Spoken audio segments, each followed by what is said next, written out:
In the sprawling, infinite landscapes of the digital frontier, a new gold rush is underway. But this isn't a race for precious metals or oil. It's a battle for land that doesn't physically exist. Welcome to the Metaverse, a collection of interconnected virtual worlds where pixels are becoming prime property and the competition is fierce. This is the story of the virtual real estate wars, a silent but high-stakes conflict that's reshaping our understanding of value, ownership, and the future of the internet itself. It all sounds like science fiction, doesn't it?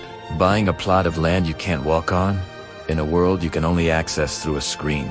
Yet, in platforms like Decentraland, The Sandbox, and other side, millions of dollars are changing hands for virtual properties. Parcels of digital terrain are being bought and sold for prices that rival, and sometimes even surpass, their real-world counterparts. A patch of pixels next to a virtual mansion owned by a celebrity can suddenly become the most sought-after address in the digital universe. So, what's driving this frenzy? At its core, it's about location. Location. Location, the age-old mantra of real estate. But in the metaverse, location isn't about school districts or scenic views. It's about traffic. Digital footfall. The more users who visit or pass through a particular area, the more valuable that land becomes. It's a space for advertising, for virtual storefronts, for exclusive events and experiences. Think of it as a digital Times Square or a virtual rodeo drive.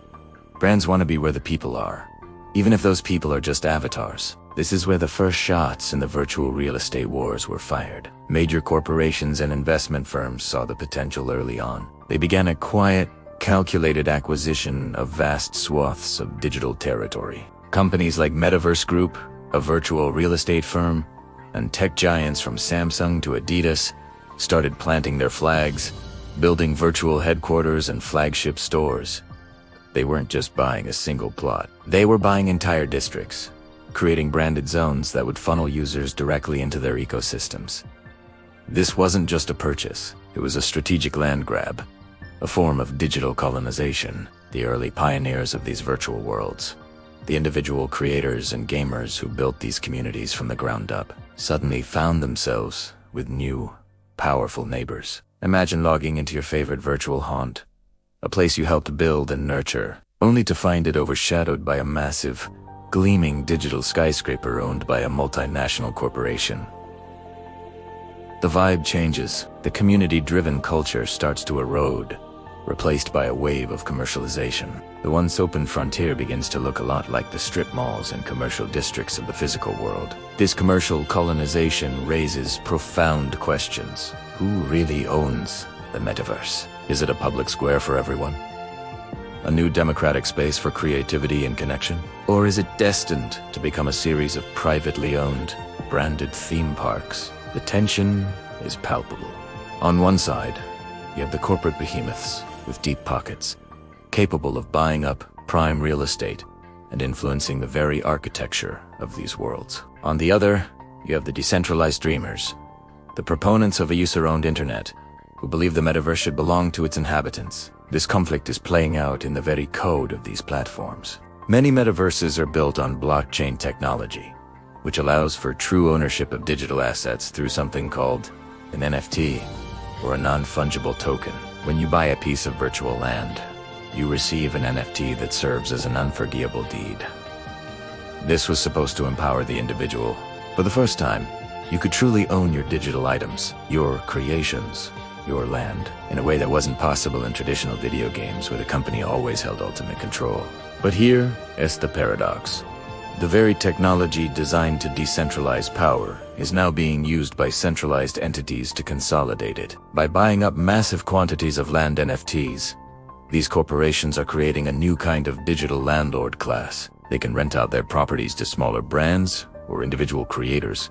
They can charge for access to events held on their land, and they can dictate the commercial terms within their digital domains. The dream of a decentralized utopia is clashing with the harsh realities of a market economy. The war isn't just about ownership, it's about control over the economy itself. In these virtual worlds, new economies are flourishing. Users can earn cryptocurrency by playing games, creating content, or even working virtual jobs. But as large entities control more of the land, they also gain more influence over these economic systems.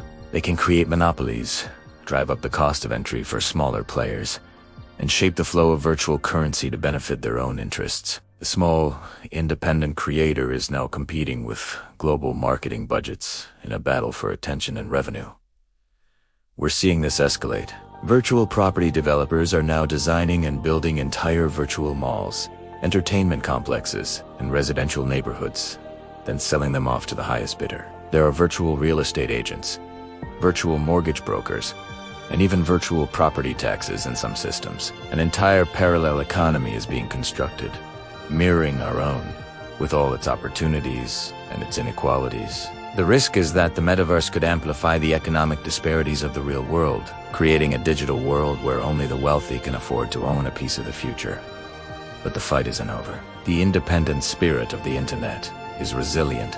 Alliances of creators and user-run organizations, known as DOS or Decentralized Autonomous Organizations, are pushing back. They are pooling their resources to purchase land for community use, creating public parks, art galleries, and social spaces that are free from corporate branding. They're developing new platforms with rules designed to prevent large-scale land grabs and to keep ownership distributed among the users. It's a grassroots resistance movement, fighting for the soul of the metaverse. They argue that the true value of the metaverse isn't in its commercial potential, but in its social and creative possibilities. It's a space to connect with people from all over the world, to experience art and music in entirely new ways, to build and create without the limitations of physical reality. For them, turning the metaverse into a giant shopping mall would be a tragic failure of imagination. This war for virtual real life will define the next chapter of the internet. Will it be an open, creative, and community-driven space? Or will it become a fragmented landscape of walled gardens, owned and operated by a handful of powerful corporations? The lines are being drawn in the digital sand.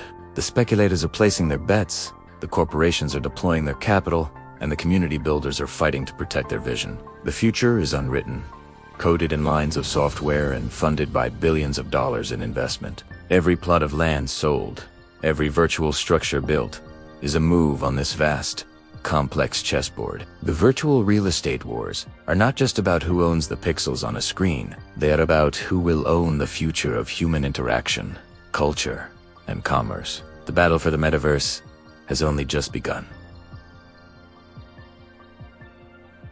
Thanks for watching. If you found this journey into the digital frontier insightful, don't forget to like, subscribe, and hit the bell for more explorations into our changing world.